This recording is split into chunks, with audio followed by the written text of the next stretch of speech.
Comedy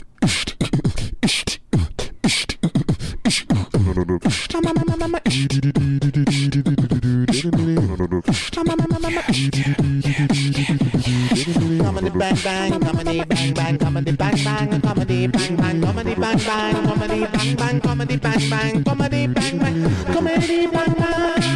comedy bang bang, comedy bang bang, comedy bang bang, comedy bang bang, comedy bang bang, comedy bang bang. He's a music producer. Do you like music, I Garrett? love music, and I'm kind of in awe because this ties in with my book, and that he produced a lot of great things in the 80s. It's So, incredible. yeah. I'm a big fan, and we're going to welcome him to the prestigious One-Timers Club. Please welcome for the first time. He's produced such records as Red Hot Chili Peppers, Blood Sugar Sex Magic, and Johnny Cash's American recordings, and other Red Hot Chili Peppers records, along with a couple others along the way. Please welcome to the show for the first time, Rick Rubin. Hello, Rick. Hello, Scott Aukerman. Hi. And Lashana Tova, Gary Goldman. Oh, thank you. And an easy fast. And easy fast For Yom all. Kippur, Thank you, yeah. yes. Rick, it's so wonderful to meet you. I apologize, Scott. Do you mind doing a quick, maybe 43 just breaths? 43 breath. Deep breaths just to kind of I'll do you more than that. I'll keep breathing all day and all night and probably for the rest of my life, hopefully. Very good. Beautiful. That's beautiful. I love what you're doing with that. But just to center ourselves, if we could just breathe in silence with the moment here. Sure, yeah. And then continue that sort of Continue what? mindset of the breathing throughout the breathing? time and the connection. How long do you want these breaths? You want them like, hey, let me give you an example. Is that long enough, or? Well, that was half a breath, I would say. That's only half? Well, it's interesting to come to the same page to define the things of which we discuss. Is a full breath in and out, or is a breath just in, Scott Aukerman?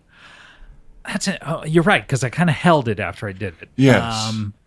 It was more like letting the air out of a balloon, but going inwards. Yeah, I guess you can't breathe again unless you breathe it out, but I would consider a breath to be just breathing in. Okay. And Gary Goldman, how do you feel about this topic? Is a breath... So if someone said take a breath, you would just go in. And then until they said go ahead and release, I would just keep it there. Like a vampire, but with breathing. You need to be invited to breathe You don't out. need to liken everything to another thing. Scott, imagery is what makes the world go round here. I remember I was telling Anthony Kiedis on Blood Sugar Sex Magic, this album, what we're making right here, it's like a movie, but we're listening to it. And he thought that was beautiful. It was a movie you can hear. It's a lot like a comedian's act, but you're reading it. A lot like sign language. This, I understood exactly what you meant there, Scott. Thank you for the connection and the imagery there. Right. So How was that conversation with Anthony Kiedis? Did he understand what you were saying, or? Generally, people don't receive what I'm saying, but they let it sit and they move on. As to not insult you? I believe so, yes. But, Anthony was, it was a time in his life where it was hard to communicate with him. He required all of us to be in the studio nude with sock. And so I was. Wait, you had to do that too? Everybody in those days of the Red Hot Chili Peppers, if you walked into studio, it would be nude with sock. The caterer as well? The caterers, the valets, the Wait, you guys have engineer. valets at the place you recorded it?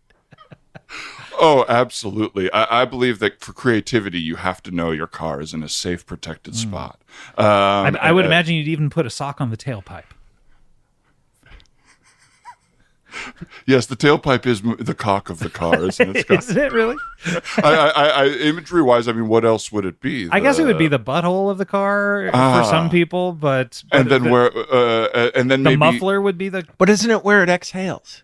Yeah, I know. Where but the car exhales. But a penis exhales if you're lucky. Yes. But I don't know, because there are really, how many holes does a car have? You have the tailpipe. You have, I guess, the grill, which is the teeth or the mouth of the car. Yes, the obvious mouth. The headlights are the eyes. Yeah, headlights. Yeah. Oh wait, I'm just thinking about the movie Cars right now. Lightning McQueen. And I'm thinking of those beautiful cars with eyelashes that drive across the street. You ever see one of those where someone mods their car to put eyelashes frequently on they're the headlights? VW bugs. What, say that? Frequently they're VW bugs. Yes, as if the bug is a ladybug of some sort. Yeah. But an attractive one that you may want to have a conversation with and take out for a drink.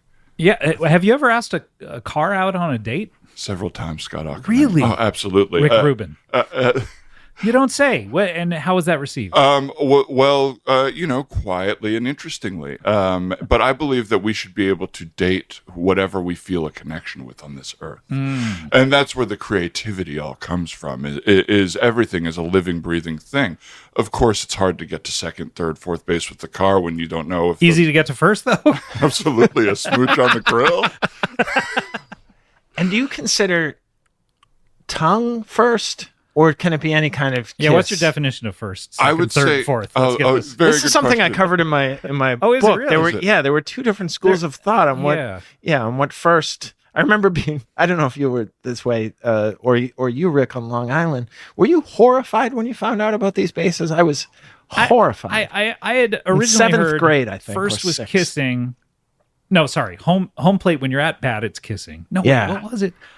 First is kissing, second is kissing with tongue, third is kissing with tongue and really meaning it. Wow. And then fourth was who knows what happened. Man, once you got to fourth. My second and third were very different. Really? From yours in my neighborhood and school. Second was touching the boob. Second, really? Yes. Okay. And then third was, and I remember exactly where I was when Mark from Manian told me this. He said he made a motion down the pants of his own pants, but he was making it sound like it was a girl's pants, and he said down the pants, and how does he make it sound as if it was a girl's pants? It was the only sexy zip, like zip. No, but the only solace I took was I thought, well, maybe it's over her underwear. That would be gentlemanly at the very least. And then home was the works, he said. The works. Really?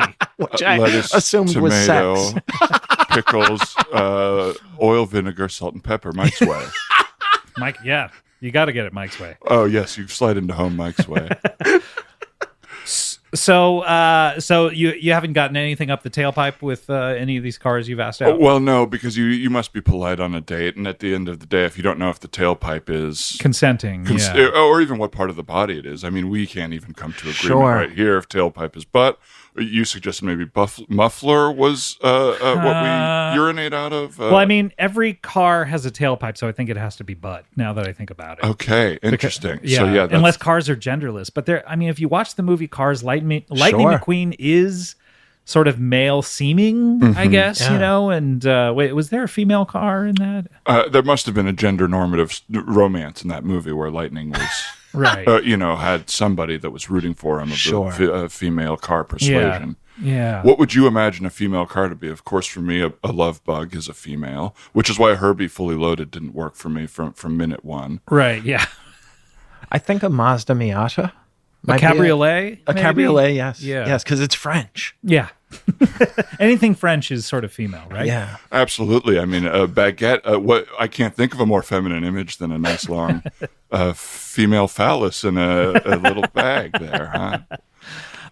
Tell us about your process. You're one of the... Excuse me, Scott. I just feel a little disconnected. Do you mind? I'm unearthed here. Do you mind if I put some dirt on the ground here and just put my feet directly into it? I kind of do. I mean, I just cleaned up... Oh, God. Okay, you're already... Sorry. It's okay. This is of the earth. This is dirt just from... No, yeah, I know that dirt is of the earth. You've basically... put it all over my floor? And of course, I have brought a very ethically okay vacuum to bring it all up, and then I'll use this dirt later on. Okay. This dirt. What's ethically okay about this particular vacuum? It was affordable. I don't think that's the definition of and affordable to who? To you? To me, yes. So it's a top of the line Dyson. It's the V9 Dyson. Okay. So you can disconnect it from itself, and then it's a hand vacuum, or you can put the little thing on, and then you walk around the house with it. Okay, you're not here to sell vacuums. We're here but it's to talk really about... state of the art. I will say that we have a Dyson. It's excellent. Oh yes, in studio to keep it incredibly clean. It's all Dyson for Rick Rubin. Can I just to follow up on one thing that I've noticed that I love the reverence with which you see what I call the studio, but you call it studio. Oh yeah, it's almost the name. Yeah. So it's how I almost think of it like, is her name Shulia in that song? Wait, you got to be more specific than that song. Shulia. Are you talking about Susu Studio? Is that what he's saying? Who? Phil Collins? You thought it was Shulia? Yes, I thought it was Shulia. If I had been engineering that record or producing it, I would have made him really enunciate exactly what it was. Because of course, I don't know anyone who has thought it's Shulia. No, it's so clearly Susu Studio, and even though it doesn't make any sense. Yeah. I don't read titles, Scott. I'm not trained in music. I just feel. And that song, I'm feeling Shulia, which, of course, for those of us that do speak Hebrew, shishul is diarrhea. And I always thought that it was... You thought the song was about diarrhea? I thought it was about a man who had diarrhea. A man who had diarrhea? Yes. I mean, you could hear the singer, and that's a gentleman singing the song, isn't it? Why would a man such as Phil Collins... Incredible hits to his name at this point. He's on a run. He's on a tear in the 80s. Mm-hmm. Then suddenly turn in a hit single about diarrhea. Does that make sense to you, Rick? Nothing makes sense in art. That's the thing. He's off of Genesis, and of course, I didn't know it was Phil Collins who sang the song. You informed me of that. I could have maybe guessed based on the time. So you don't read titles. You don't read artists. You nothing. just I don't even know who I'm producing till they walk in the studio and tell me their name. Really? When I did, is that why you did so many Red Hot Chili Peppers records? I would have stopped after the first one, to be totally honest with you. They just keep walking in.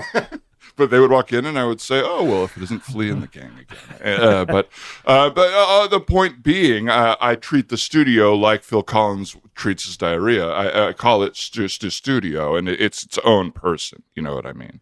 I guess. Did that answer your question? No, I don't think so. We're not reaching each other because I'm grounded of the earth here. Would you mind, Scott, if I just laid my beard upon you? And then we'll be a little bit connected with each other. I guess you can lay your beard. Yeah, go ahead. Oh, God, it's so rough. Is it rough? I always imagine it would be soft, but he's not conditioning it. No, he's not. No. It's almost the texture of dreadlocks in a way. Like, you're not washing this at all, are you? No, I learned this beard technique from the way I'm sorry, it's rubbing right up against your microphone. Are you okay there? Okay, yeah, I'm fine. This technique is all from Mr. Jones and Me. Who's that guy? The Counting Crows guy. Oh, Adam Duritz. Adam Duritz, how he did his hair. He trained me in my beard. I thought that was fake hair. My beard? No, Adam Duritz's dreadlocks. The song Mr. Jones and Me is about having fake hair? I probably...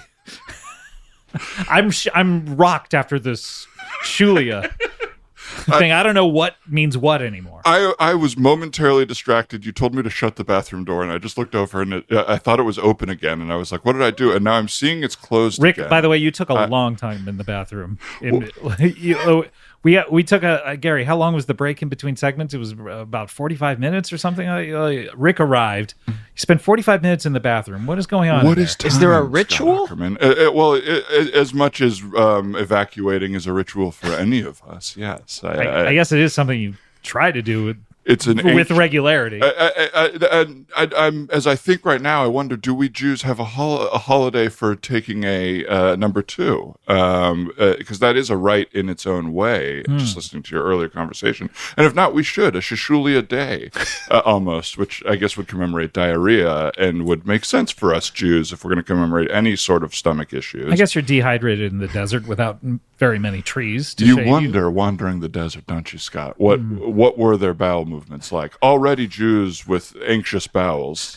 Yeah, what is the fiber situation of matzah? That's a good point. And were they all backed up? You guys are looking to me for answers. I don't have any of these answers. We would like you on the record for what you imagine the diarrhea, the bowel movement situation was. I like to think I'm honorarily one of the chosen people. Right. Yes, you're invited to not to the barbecue, but you're invited to I suppose the bris. Sure. Yeah. Wait, that's the equivalent of the cookout? Yeah. Yes. Is a bris? I could say for all Jews, Scott Aukerman, you're invited to the bris. Thank you so much. I appreciate that. You're welcome take you up on bris, that. Scott. I'll take you up on that. I gotta know, Rick, I'm such a big fan of your work. And likewise.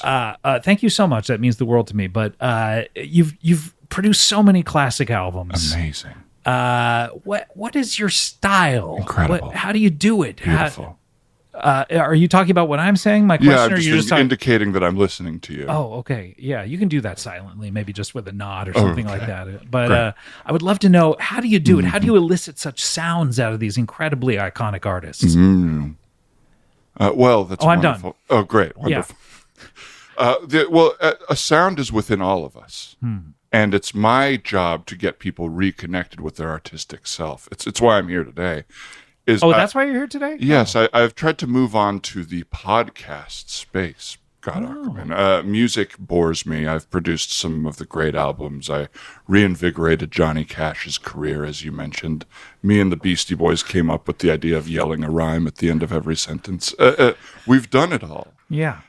Wait, are you here to produce this podcast? If you'll allow me, I'd like to produce. I'm working on a lot of great stuff right now, and I'm getting podcasters to a space where they're connected to themselves the same way I strip down so many of the artists. This out is there incredible, to their true Gary. essence. This is an honor to be produced by. You're on a Rick Rubin production now, I guess.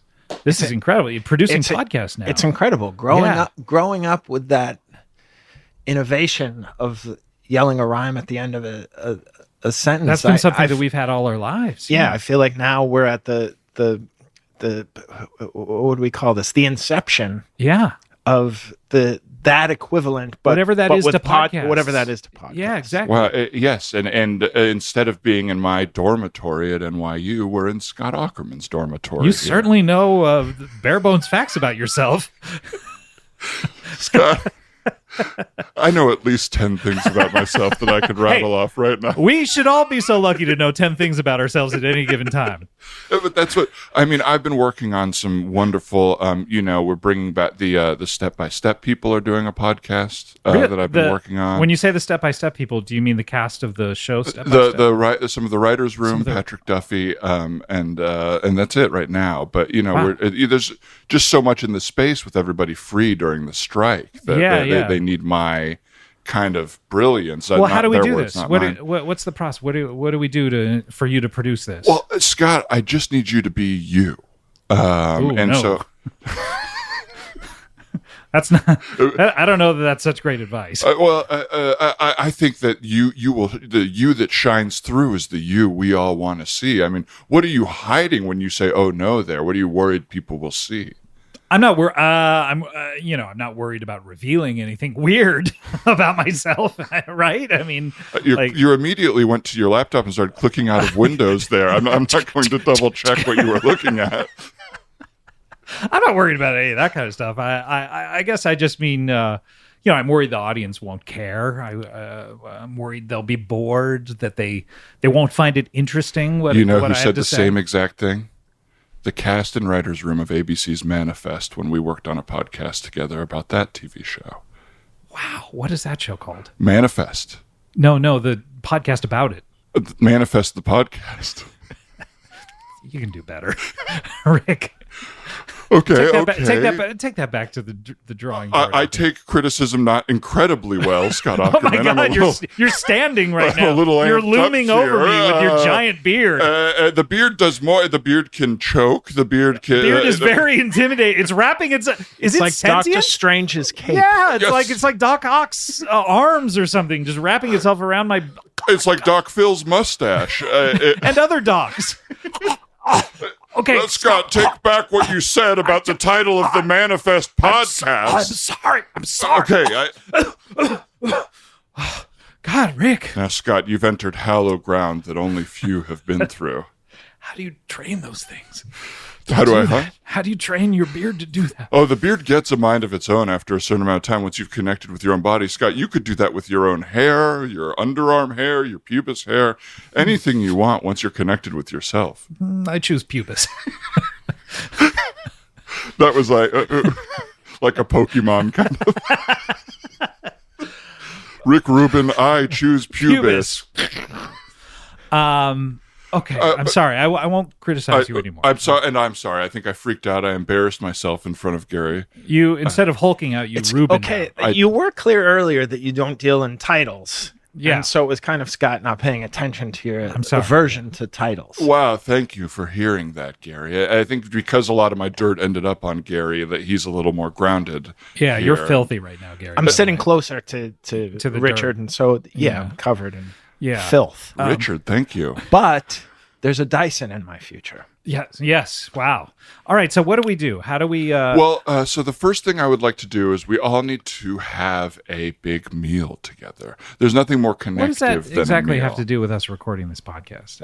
Almost nothing has anything to do. The podcast comes from connection. There's nothing I can do to make you funnier or more interesting. You are funny and interesting, and I'm trying to bring that out of you through human rights. A nice spread if you have something to nosh on. I know I'm. Wait, I kinda have to bring hungry. it? When you said, like, let's all sit down for a big meal, I assumed there were, like, people kind of going to come in here filing in one by one with, like, big plates of food or something. No, incorrect. Well, another way I work is the artist brings a meal. I come starving, and if not, I You come having hadn't. I do come having hadn't, and that's it's in my email signature. Oh, jeez. I arrive having hadn't. So I even don't- just a chewy bar or just something to kind of nosh, just something in my hands here would be nice. Yeah, I guess I have a Slim Jim over here. Is that fine? Hey, art thou bored? Unfamiliar with this ad campaign. I'm assuming. Mid-90s, Macho Man Randy Savage interrupting a play. Everyone's bored by the play. He jumps in and Did says, you produce that? That's a Rick Rubin joint. Yeah, I Wow. produced those 90s Slim Jim campaigns. I was Bob We Oughta Baby Eats a Boy. I've heard of that. Yes, 1-800 collect. No, yeah, 1-800 Wait, you did collect. 1-800-COLLECT? I did the ones with Phil Hartman? No, I recast Phil Hartman with Arquette, David Arquette. You did the David Arquette. And then I ones. recast him with Carrot Top. Oh, okay. Because I just couldn't meet minds with any of them, and then Carrot Top and we had a great connection, and yeah, of course you'll remember from the 99, 2000, 2001 MTV Spring Break commercial breaks, all of these works we did, and Arquette came with food, a wonderful Okay. spread. Yeah, I'm sorry, I don't have a lot. I'll retell that story when I meet some of the big minds, some of the greats out Sure, there. yep. Scott Aukerman did not come with spread, and that's going to be something that will follow you. I'm sorry, but I mean, we're in the middle of a show. Amazing. Maybe Beautiful. is there anything you can do to make the show better, or are you just a guy who just kind of sits there? Have you ever worked with any stand-ups? Maybe getting them? A lot, yeah. I grew up. I loved the great early stand-up albums, Carlin, Pryor, and so I tried to work with stand-ups as much as I can on Living their or albums. dead. What can we do with maybe, Gary? You have like a premise that you haven't worked out, or just even like a funny notion, and we can see what Rick does in producing. You know, Yes, wow, just like something you wonderful. noticed on the way over A here. lot. Of course, I won't s- be at my best because I couldn't get a chewy bar or just anything to munch on, some hummus or anything at all would really help me. Yeah, here. I have some sour cream right here. You Lovely. want- Little Slim Jim and sour cream is all Rubin needs. Okay, there you go. Thank you, Scott Aukerman. Just any One thing I was thinking about, and I think am I seeing graphic novels in that? you are, yes, Yeah. yes. Okay, so when I was growing up, and I I'm talked seeing about this a bit little come in the, amazing here. I was talking about this a little bit in the book, but you couldn't get as much Marvel growing up. There may have been DC had better distribution. Is that what you're saying? yeah, there was a Batman series that was in reruns, but then Marvel came out with the Incredible Hulk, and Don't mind me, Gary. I'm just spraying you with Sure. ocean water. I'm just kind of getting you. God, that stinks. That's like stinky it ocean does water. stink, and also it kind of Does it burn? yeah. Oh God. Oh, that's Ocean Beach, Dog Beach. You're feeling right there. Oh, that's, okay. Yeah, that's the right Okay. straight from It's- right there. I don't think I'm allergic to it, but I'm starting to rash. Only as much as any human is allergic to a mix of dog urine and all that. But keep the beat going, and I'll the rash will inspire you. That's a connection to your body. Feel it. Don't let it off. I wonder if because we're all around the same age group. Watching that Incredible Hulk show as a kid, it was exciting because it occasionally he would turn into the Hulk, but also it seemed, and I might have just been a really sensitive kid. Amazing. It seemed like a real bummer and kind of melodramatic and It spent a lot of time with Bill Bixby as a human. yeah, it was Bill Bixby a lot, and he was an extraordinary actor. Sure, well, no slam on Bill Bixby, certainly. And but traveling from town to town. Yeah, and his He'd main come- nemesis really was a journalist. Right. And he'd come across people who needed help, much like the fugitive every week. And Yeah. essentially, he would only turn into the Hulk if he ever had to lift up a car. And that was the extent of it. Yeah. And it just and he would destroy every community he was embraced by, and then he'd have to move on. But also put together a wardrobe at least twice a show. He had no means of income or anything. It was, now that you pointed out, it's the fugitive, but instead of trying to solve a crime, he's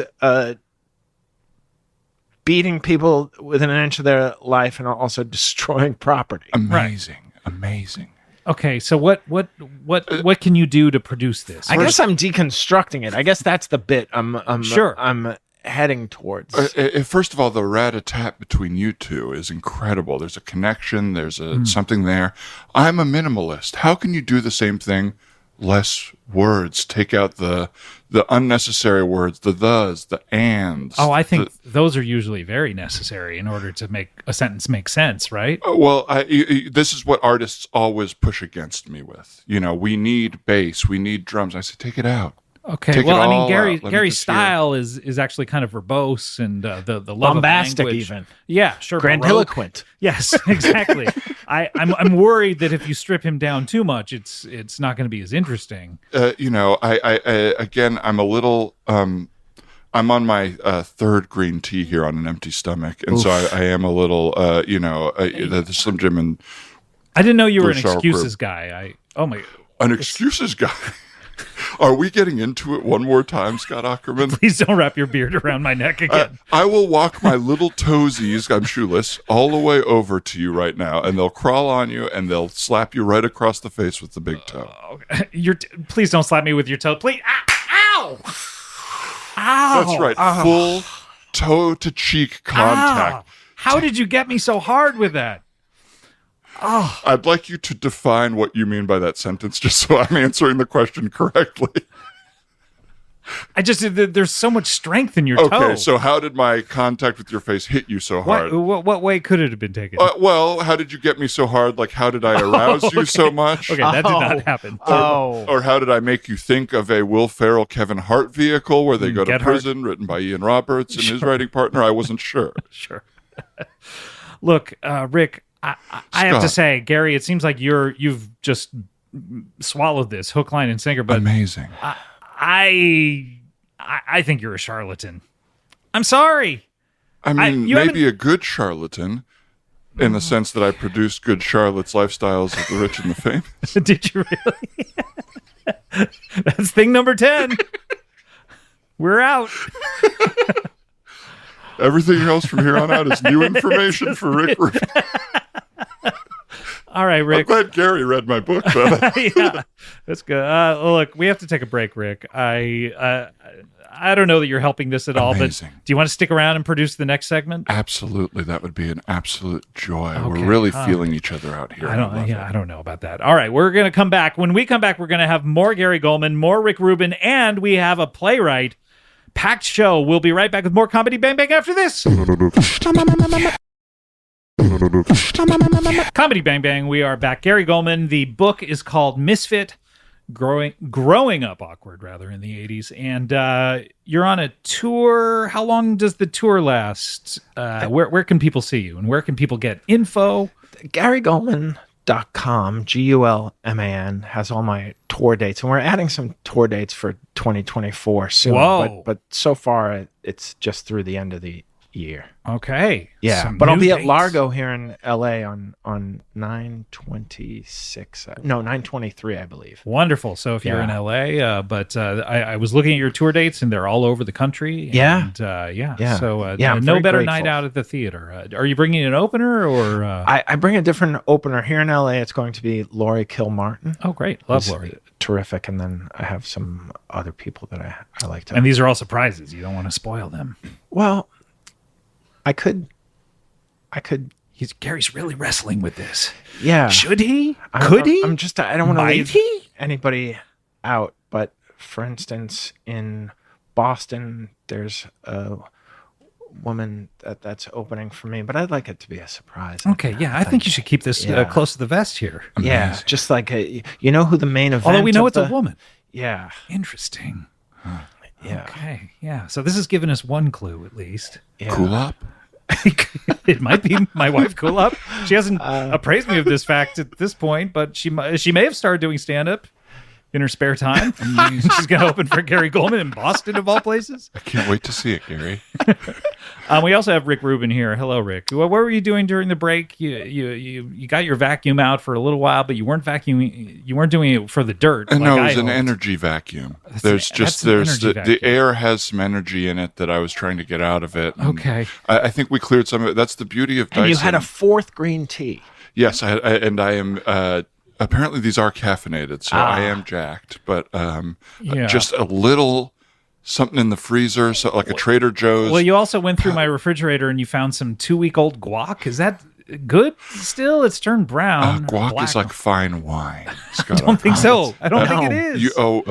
You've never had a guac till you've had an aged guac. I think literally like anytime air gets into it and it gets oxidized, it turns bad like within seconds. Well, it's fact versus experience. You know, you're a man of science. I'm a man of experience. And as I dip this beef jerky into sour cream and then cover some guac, 2-week-old with disgusting. I have stuffed. Okay.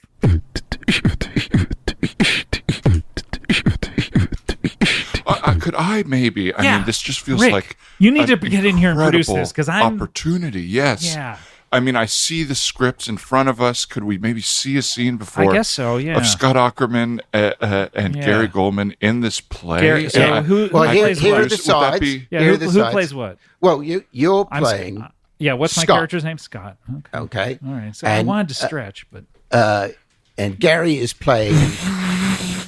What do you stop Dysoning while we're trying to Sorry, I pick who's going to play who? I spilled a little bit of chopped onion onto the floor. Would any of these work as a highlighter?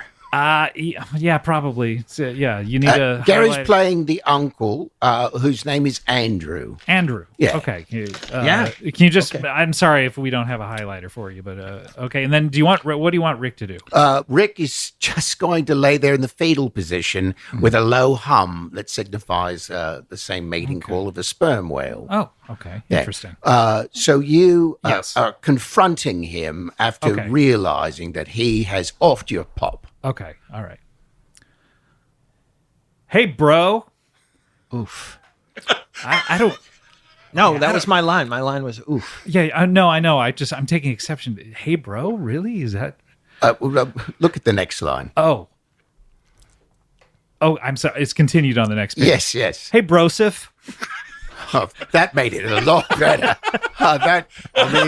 You took it from, a 1. Yeah, I'm sorry. I didn't see the hyphen and then turn the page. Yeah. Hey, brosif. Oof. Why are you doing this to me? You know how I feel about my mother. Yeah, but this whole thing where you think I murdered your moms. Amazing. You really get the vernacular. Where you think I murdered your moms. Yeah, where's this set? Is this like on the streets? Or? It's set in Pensacola, Florida. Okay. Yeah. It's very accurate. Okay, yeah. Yeah, what about what it? I saw in an episode of Poker Face that was set in Pensacola. This is how they talk. This is what it's like. This is how they talk. I've been here for 3 weeks. So I know a lot about local color. Spent a little time in Pensacola. That was the first place I went to. Diverted right to Pensacola. That's right. And went to Santa Monica. All right. American dream. What you've heard about what I did to your moms, it's father. You cross that out. Oh, yeah. Sorry. It's what did your pops? Yeah. Is So that this what it's might supposed be. to be? I think we're seeing one of the issues of writing a play while you're having a you're conversation. getting a lot of the words wrong. By the way, this is page 1. It just starts in the middle, like in media res, I guess is the term. Well, if you start in the middle, you don't need to do. To write the beginning. You don't need to write the beginning. It's a good point. Bambi versus Godzilla. Pipe, as it were, to sort of set up the scene. Just get in there. Okay, all right, here we go. Let's continue. Well, you heard what I did to Pops. That's a Shonda. Hey, man, I don't know what all of these words mean because I haven't been invited to the equivalent of the cookout, which I assume is a bris. Wait, did you write that while we were having that conversation a little bit earlier? Yeah, the first week I was here, I slept in the doorway at Temple Emmanuel. Oh, okay. Yeah. Oh, wow. Okay. Looky here, dog. This is just, I don't know about the language. I don't know that I can sell any of this street kind of vernacular. Scott, wasn't it Laurence Olivier who said to Dustin Hoffman famously, try acting, kid? Okay. You're right. No, you're right. Yeah. All right. Here we go. Big ups to you, bruh. But I ain't playing with that. That ain't what I'm about, see? Amazing. That's terrific. Cuz you ain't going to get that over on me, bruh. I mean, I think know. he's doing a great job. Ian, I don't feel comfortable with any of this. Scott, I don't think I Scott, sound you were authentic. born to play this role. Really? You think so? A I mean, tall you think I'm white selling man it? speaking some sort of weird patois that may or may not be from Florida. I feel like this is maybe the plot of Spring Breakers suddenly, but Oh, that was a defining film, wasn't it? I guess, but I don't know. I Well, don't think think about it. I don't know that any of this is working for me, but Gary, I don't want to step on an opportunity for us to collab. I would like to collab, but maybe this isn't the thing. If you're, Yeah. I mean, from page one, you've been resistant, and I get it. I feel like maybe we could find something that maybe a different playwright. Oh, well, I'm still in the room, Scott. Seriously. I'm still. Hey, welcome to Hollywood. Yeah. You got to Whoa. get used to this kind of The stuff. American dream. Yes, I'm living the American dream, being shut down right in front of my face. Yeah, I mean that's what Hollywood's all about, baby. True, yeah. Well, thank you. You want me to lie to you in front of your face? That's No, not what no. Comedy Bang Bang's about. I'm a devotee of Rick, so I'm going to embrace this at this moment of being shat upon publicly. Do you have any other shows that you have been thinking about that maybe you've been, thinking about in your mind where like, oh, maybe that'll work? Because I'll consider it if you have something else.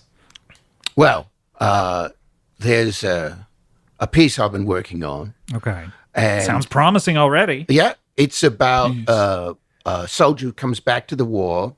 Comes back to the war? Comes Wait. back from oh my the God. war, from the war.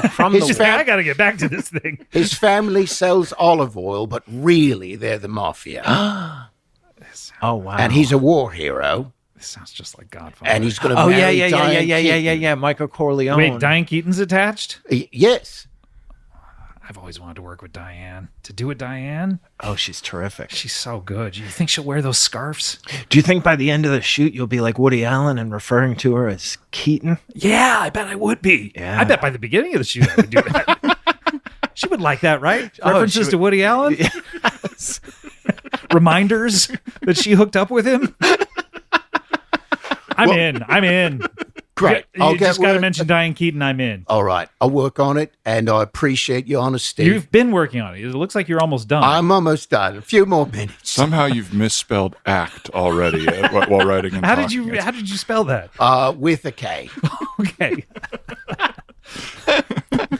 All right. Rick Rubin, what do you want to plug? Thank you for asking, Scott. I'll Merely plug my your job. book. It was extraordinary. Gary loved my book on creativity. Yes. My podcast Tetragrammaton, where I interview other celebrities and great thinkers, and of course on CBB World, you can subscribe to that to get the Bill Walton podcast, Eat, Pray, Dunk, where he travels the world trying to find himself. This with is a his good show. assistant, I've heard Mark this Rennie. show. Oh, His thank friend you. Mark Rennie is on Yes. it, and I'll pass the news to Bill. He and I. you're close with Bill Walton. We both wear similarly loose clothing. It's all about the fit. It's not about the amount of tie-dye. or Oh, anything. no, It's no. just It's just- similarly loose. You got to swim in those things. Yeah. And I could go on. The Man Dog podcast and Improv. Of course. And Conversation podcast and BigGrandeWebsite.com to buy a la carte podcasts from the comedy group Big Grande. All right, wonderful.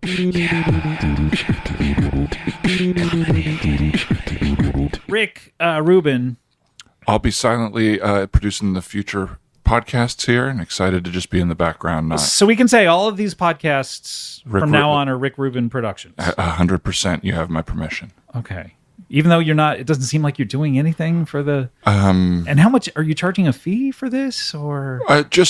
my standard per diem and What is gas to get here from Costa Rica and all that. Costa Rica every day? Yeah, I live in Costa Rica, so I just travel out. I don't know that I can afford this. We'll chat. Well, I mean, after you do this play, This is a you'll lot be of jet flush. fuel, and you're like a guy who's really into the ecology. Oh, not when it applies to my enjoyment of life. Oh, I see. Yeah, I remember you getting arrested in Hawaii, right, during COVID lockdowns. Oh yeah. Well, yeah, during COVID lockdowns, and then Ted Cruz and I were about to fly out there, Oh, and there was a Jesus huge Christ. thing of us All in right. the airport. So it's All right, just, all right.